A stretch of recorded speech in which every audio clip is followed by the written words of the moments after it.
दोस्तों वही हुआ जिसका डर था। पाकिस्तानी एक मैच जीत गए हैं और टोटली आपस से बाहर हो चुके हैं, बिल्कुल पागल होकर एक दूसरे के इस वक्त इंटरव्यू चल रहे हैं। हारिस रऊफ जो है वो पता नहीं नवाज का इंटरव्यू ले रहा है, नवाज जो है वो हारिस का ले रहा है, मोहम्मद हारिस जो है वो अंपायर्स का ले रहा है। न्यूजीलैंड में जो भेड़े हैं उनको भी माइक सामने रखकर उनसे भी उनके इंटरव्यू लेना शुरू कर दिए। सारी की सारी पाकिस्तानी टीम जो है वो इस वक्त पागल हो चुकी है।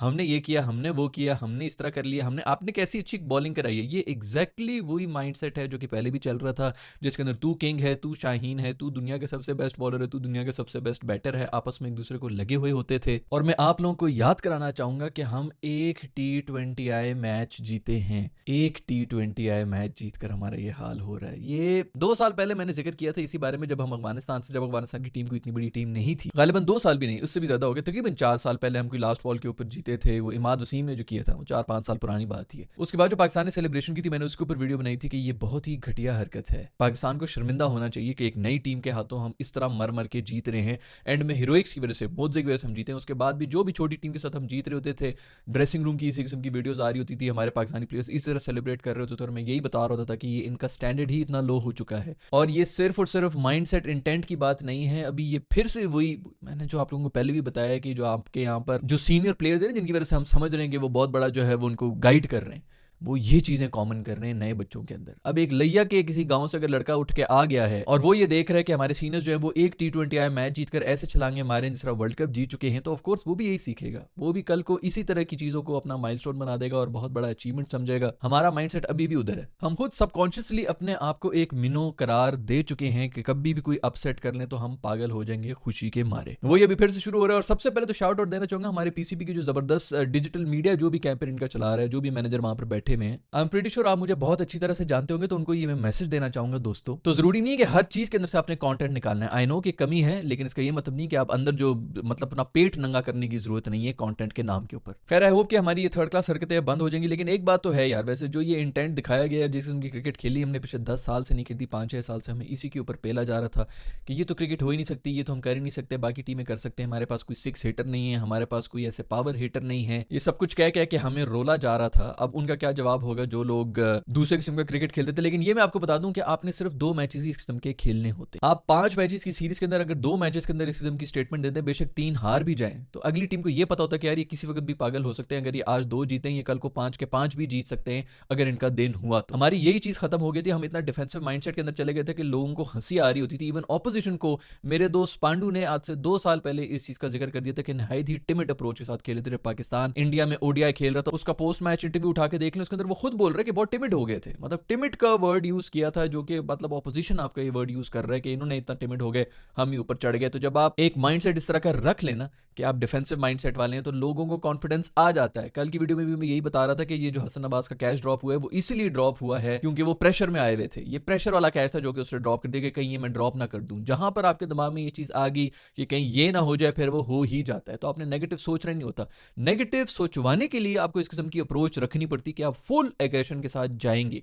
यही चीज हमारी 90s के लौंडे भी करते रहे, जिनको आजकल गालियां पड़ रही ना कि उसने भी कोई वर्ल्ड कप नहीं जिताया, इसने भी कोई वर्ल्ड कप नहीं जिताया। उनका माइंडसेट ये होता था, अगली टीमों को पता होता था कि ये कभी भी पागल हो सकते हैं और कभी भी किसी भी टीम को किसी भी सिचुएशन से हरा सकते हैं। ये माइंडसेट आपका होना चाहिए। हमें कोई जरूरत नहीं है कि हम पांचों के पांचों क्लीन स्वीप करके आए, उनको हम कर ही नहीं सकते, हमारी औकात ही नहीं है, हमारा वो एपेटाइट ही नहीं है। लेकिन आप 3 में से अगर 2 मैचेस भी इस तरह जीते हो, जो हम आपको इतनी वीडियोस में यही बोल रहे होते थे कि भाई अगर आप मैच हार भी रहे हैं, आप कोई स्टेटमेंट दे के आए, आपके बॉलर्स जो हैं वो थोड़ी एग्रेशन दिखा के आए। जो पहले मैच के बाद 2 रन रहते थे और उसके ऊपर रूफी और शादाब जो वहां बीच में जो है नाच रहे थे ग्राउंड के बीच में आउट करने के बाद, उससे स्टेटमेंट ये जाती है कि ये इन्हीं चीज़ों पर खुश हो जाते हैं, ये इतने छोटे इनके माइलस्टोन्स हैं। और अभी भी जो हम ग्राउंड के अंदर नाच रहे हैं, जिस किस्म की हरकतें हम कर रहे हैं कल से, उससे भी यही स्टेटमेंट जा रही है कि इनसे कोई तुक्का लग गया है। तो ये माइंड सेट चेंज करना पड़ेगा। फिर बात में ये कर रहा था कि इसी तरह करना होता है। सिर्फ आपने 2 मैचेस भी आप इस तरह खेल लें तो अगली टीम को पता होता है कि अच्छा कुछ कर सकते हैं। ये हुआ नहीं इनसे, वो अलग बात है। आपकी अगली टीम जो है वो आपका कोई प्लान बना के आती है, थोड़ा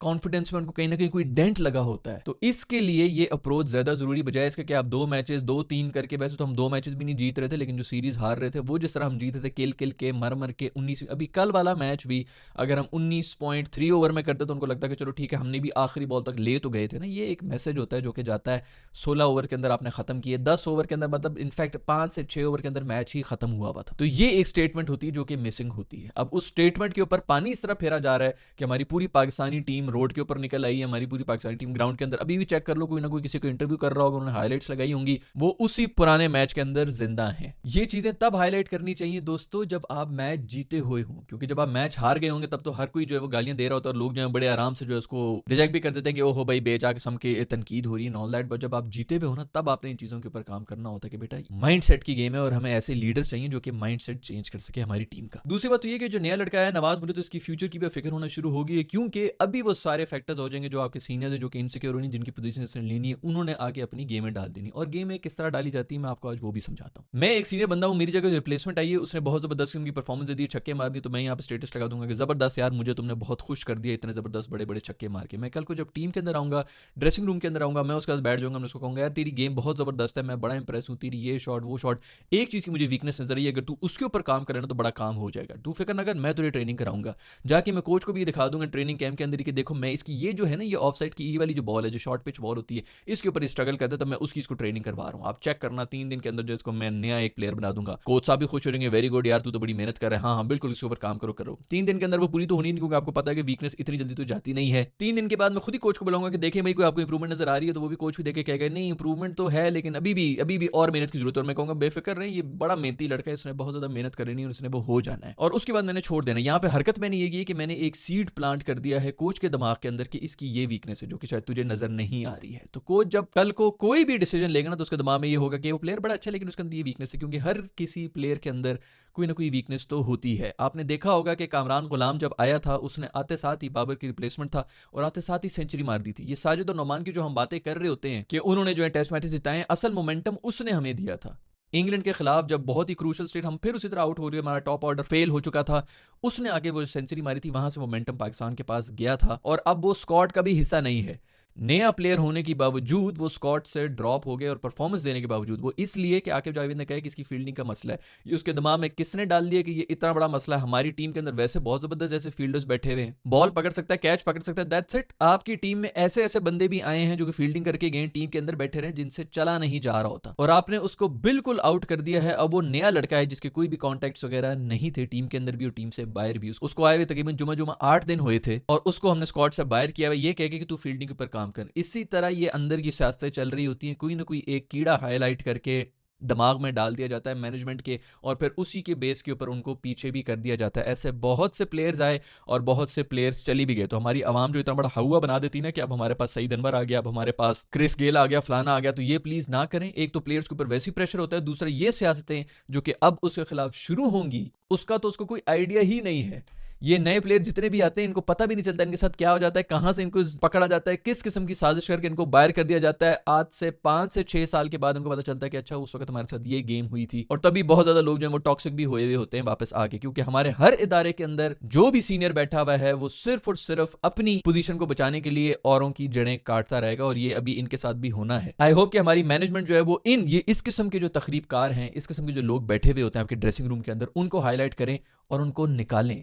बेशक वो जितने बड़े प्लेयर्स हों, बेशक उनकी दुनिया के अंदर जो मर्जी रैंकिंग हो, ये जो वहां पर बैठे हुए जो कि अंदर बैठे हुए हैं वही हाईलाइट कर सकते हैं और वही ही इनको बाहर कर सकते हैं। तो ये एक एडवाइस है जो कि जितने भी नए लड़के आ रहे हैं और जो नए लड़के इस वक्त टीम के अंदर भी आ गए और परफॉर्म भी कर रहे हैं, आई होप कि वो इसको सुन लेंगे। अगर आपको भी इससे कोई फायदा हुआ है तो लाइक के बटन को छू लें, अगर नहीं हुआ कोई फायदा तो डिसलाइक के बटन को छू लें। और अगर सब्सक्राइब नहीं किया हुआ, बहुत से लोग मुझे कह रहे थे कि उन्होंने सब्सक्राइब के बटन को दबाया है और कोई भी करंट नहीं लगा, मुझे उन पर भी यकीन नहीं है, आपको भी आई एम प्रीटी श्योर यकीन नहीं आ रहा, इसलिए सब्सक्राइब के बटन को दबाएं। अगर करंट लगता है तो नीचे बता दें, नहीं लगा तो सब्सक्राइब हो जाएगा, घंटी को भी दबा दें। I'll see you in the next video. Bye.